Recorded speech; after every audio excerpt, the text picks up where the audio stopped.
ქუთაისში 2016 წლისთვის 24 საათიანი წყალმომარაგება იქნება.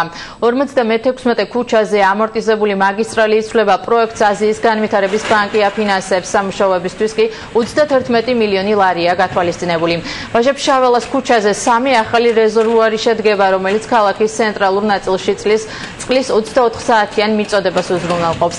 მიმდინარე სამუშაოები ქალაქის მერის მოვალეობის შემსრულებელმა შოთა მურღულიამ და გაერთიანებული წყალმომარაგების კომპანიის თანამშრომლებმა დაათვალიერეს.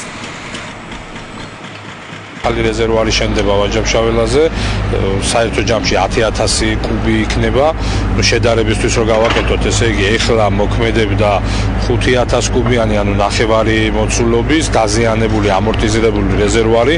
ჩვენ ესე იგი დაახლოებით 4-ჯერ მეტ რესურსს მივიღებთ, ანუ 10,000-იანი იქნება, 5,000-იანზე 2-ჯერ მეტი და არ იქნება ეს დაზიანებული, იქნება თანამედროვედ გაკეთებული და რეალურად შეგვეძლება რომ სამნიშნველოდ გავზარდოთ წყლის მიწოდების რესურსს.